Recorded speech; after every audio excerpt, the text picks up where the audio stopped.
Good afternoon. We are Andrea and Greg Henne. We live in Hutchinson, Kansas, home of the former Basanti Hotel and Harvey House, which was torn down in 1964, regrettably. I'd like to know how many of you have come here from out of state today, away from Kansas, a lot of you, okay? How many of you have heard of Harvey Houses? Oh boy. How many of you have heard of Harvey Girls? Okay, how many of you know someone who worked in a Harvey House? All right, great. After I speak a little bit, you might want to ask some questions or give comments about the friends of yours or relatives who worked in a Harvey House. We'd like to hear about their adventures too. As I wrote this down and titled it on my computer, I wrote Fred Harvey, Harvey Houses, Harvey Girls, Harvey Amber, because we're going to talk a little bit about everything. I'm going to be sharing with you insight into the work and world of a Harvey girl, specifically although men and women were staffing those restaurants. In a limited amount of time, I'll share some of the highlights of the Harvey way and the ambitious young women who served as Harvey girls. We bought this book called Harvey Houses of Kansas by Rosa Walston Latimer, Historic Hospitality from Topeka to Syracuse. It was her third book, this one focusing on Harvey Houses in Kansas, where they got their start anyway. And it's so full of information, I could not in 15, 20 minutes tell you everything that's in here. But we will have the book at the membership table, at the Heisey table, if you want to come and look at Not pictures. for sale, but... No, you can come and look at it. We can tell you where you can buy it and move to Kansas. I also have to give credit to the Fred Harvey book that Greg has over there, but Harvey's picture's inside the cover, so. Alrighty.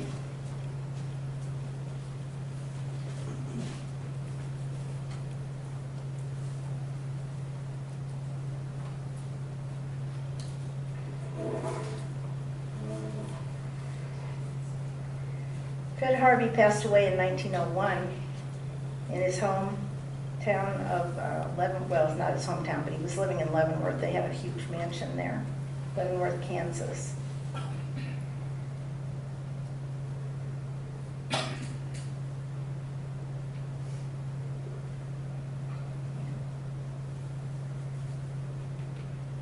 It is said that some say that Santa Fe made Fred Harvey, but in fact it was Fred Harvey had a little something to do with the making of the Santa Fe Railroad.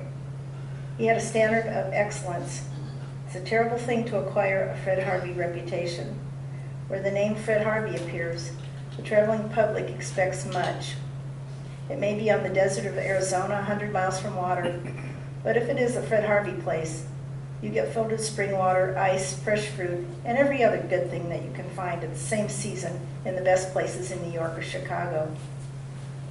How the miracle occurs, you do not know. It's a Fred Harvey concern. That is enough. And how did this all come to be? Well, here he is, Frederick Henry Harvey. He was born in London in 1835, immigrated to America in 1850. He was 15 years old at the time. He worked as a pot scrubber and busboy in New York City. Here he learned a lot about the restaurant business. Moving on to St. Louis in 1855, he married, and in 1858 he became a United States citizen in St. Louis. Owning a cafe in St. Louis, his wealthy businessmen expected fast service, good food, served in tasteful surroundings. Fast service, good food, served in tasteful surroundings. I dare say that Fred Harvey remembered this. Fred and his wife Barbara moved to St. Joseph, Missouri, where Fred worked for the Hannibal and St. Joseph Railroad. He and Barbara moved to Leavenworth, Kansas, where Fred Harvey at first became a ticket agent for the now Chicago, Burlington, and Quincy Railroad, and then he became General Western Freight agent. He saw firsthand that rail passengers were in great need of decent meals and lodging. Knowing that the Santa Fe Railroad was expanding and depending upon a strong passenger business for growth, he met with Santa Fe officials in 1876. Fred Harvey was determined that he could change the quality of railway dining.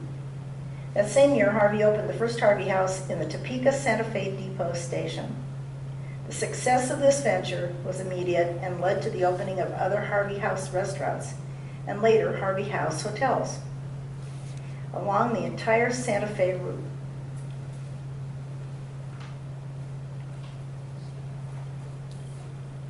Great, turn the page to 6. Here's a map. Roman numeral 6. Roman numerals?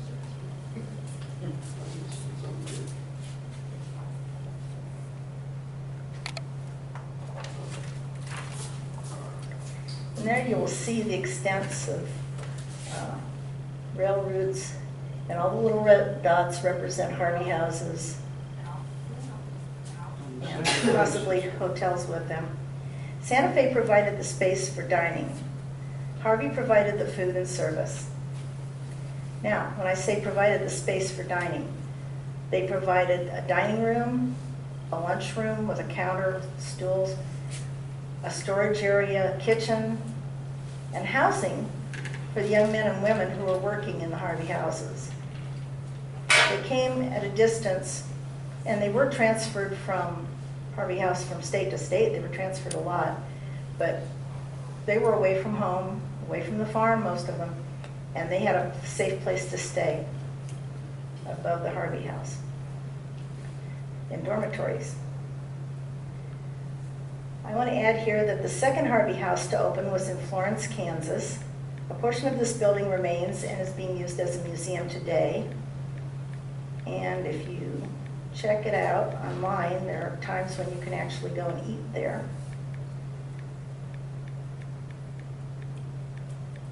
Come on. The Harvey House that once operated here in Wellington was torn down, as again was the Basanti and Hutchinson and others. Harvey advertised for women of ages 17 through 30 to apply for work as waitresses for his restaurants. A career that was thought of as low class at that time would be given new respect in Harvey houses. The Harvey girls individually interviewed were presented as well-groomed ladies with good morals. No small talk between the Harvey girls and the patrons whom they served was allowed. Conversation was limited to the meals desired and any detail in the service of that meal. The women hired had to agree to Fred Harvey's rules. There were safe dormitories for the staff, and they had a curfew that allowed for young women to send money home to help families struggling through the Depression. I couldn't resist this paper doll outfit here. This right here would be one of the first uniforms I would think would be very difficult to operate in, especially with no air conditioning, but they did it. I think there's another one in here. It's the same one. Is the one on the cover the same, Andy? No, that's this one. After so many years, the black and the white were kind of reversed, and the bow was white at some point and black at other times. And then, of course, by the 40s, I think they had white uniforms that were a little bit different from this, that were used at lunchtime, and maybe a little more formal dress in the evening. But these were the very first, we're talking turn of the century, late 1800s outfit.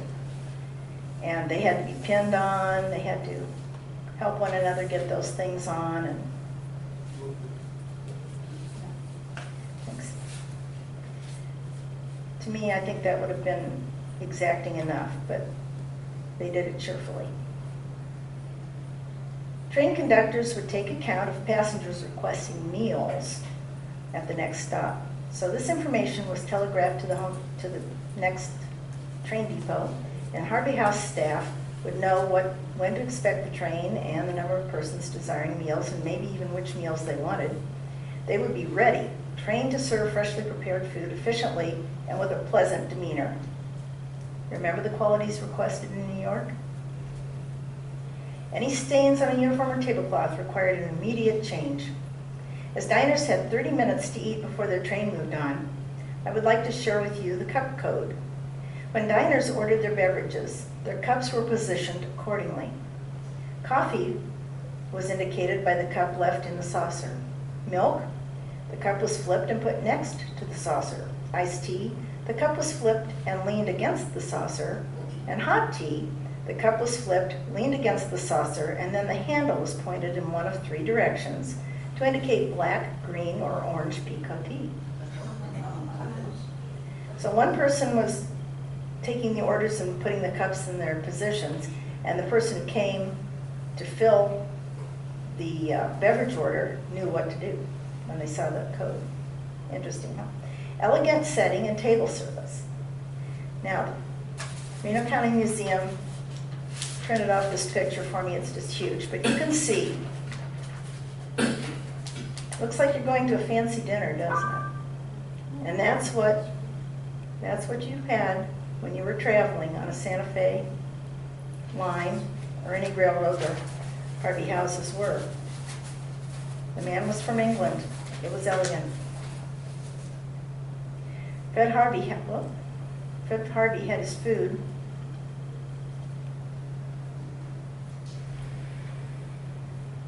Served on Irish linens, and he used English Sheffield, silver, Syracuse, china. To enhance this elegant look, who are you going to call? A.H. Heisey Company, that's who you're going to call. Fred Harvey selected glassware items made by Heisey to grace his tables. My husband Greg is now going to share with you our collection. Oh, I'm up. I might add too that Newton, Kansas, where I worked, was the center of the food service operations.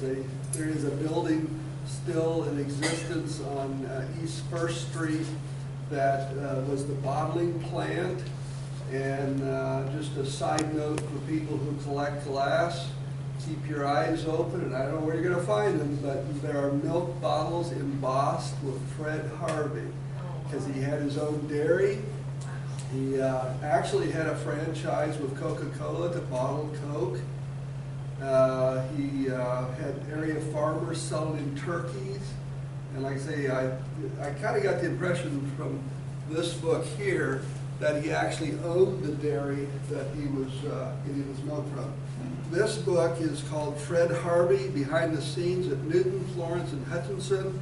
It was written by John Grandpa White. And that was another good source of information.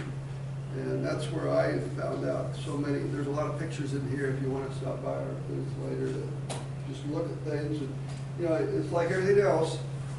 If you want to collect something or know about something, get involved in something, you've got to buy the book first.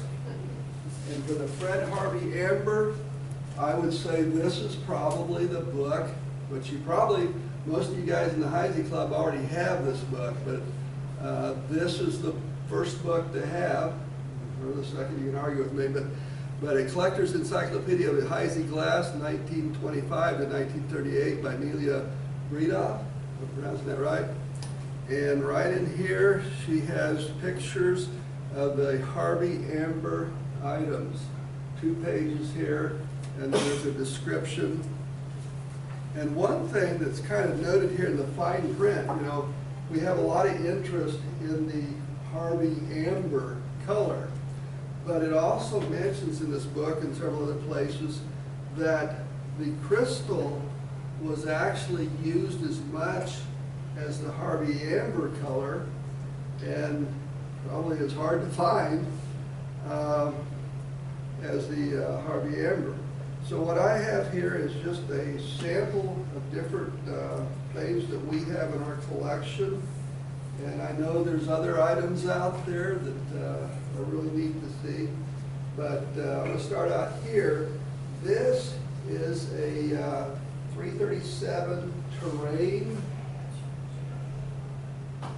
And actually, it also looks really close to the 586 Soda. So I don't know, that might be kind of a question. And this little item here, you can see there's a difference in size. So this actually may be the 586 Soda, because Amelia mentions that this was a 12 amp soda or iced tea, and of course narrow optic. These are both narrow optic. And so that's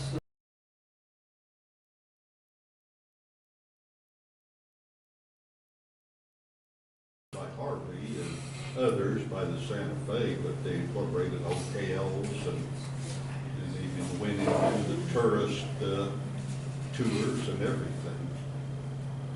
This is some day wear. This looks more like it's the 1930s or 40s to me, maybe 50s.